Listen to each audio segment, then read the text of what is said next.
ಮಾಮೂಲಾದ ಜಿಂಕೆಯಾಗಿದ್ದು ಇಷ್ಟು ದುಸ್ಸಾಹಸನ ಏನ್ ಮಾಡ್ತೀನಿ ನೋಡು. ನಾನು ಮೋಂಟುವನ್ನ ಮಾತ್ರ ಕೊಲ್ಲೋಣ ಅಂತ ಅನ್ಕೊಂಡಿದ್ದೆ. ಈಗ ನಿನ್ನ ಪೂರ್ತಿ ಪರಿವಾರ ನನ್ನ ಶಿಕಾರಿ ಆಗುತ್ತೆ. ಹಂಗಂತ ಹೇಳಿ ಶೇರ್ ಸಿಂಗ್ ತುಂಬಾನೇ ಕೋಪವಾಗಿ ಆ ಜಿಂಕೆ ಮುಂದೆನೆ ಅವರ ಗಂಡನ ಹೊಡೆಯಕ್ ಶುರು ಮಾಡುತ್ತೆ.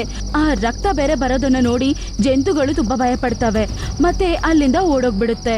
ನೀನ್ ಮಾಡಿದ್ದು ತುಂಬಾ ತಪ್ಪು. ನಾನ್ ನಿನ್ ಮೇಲೆ ನಿಜವಾಗ್ಲೂ ಸೇಡ್ ತೀರ್ಸ್ಕೋದೇ ಬಿಡಲ್ಲ. ದೇವ್ರು ಏನ್ ಮಾಡ್ತಾನಂತ ಗೊತ್ತಿಲ್ಲ.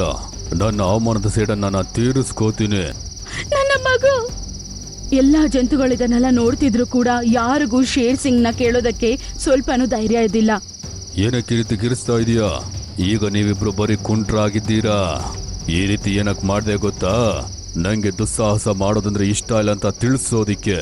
ನೆನ್ಪಲ್ಲಿಟ್ಕೊಳ್ಳಿ, ನಿನ್ ಮಗುಗೆ 2 ತಿಂಗಳಾಗ್ಬೇಕಾದ್ರೆ ನಿನ್ ಮುಂದೆನೆ ಇವನ್ನ ಶಿಕಾರಿ ಮಾಡ್ತೀನಿ, ನಿನ್ನ ಗಂಡನ ತಿಂದ ಹಾಗೆ.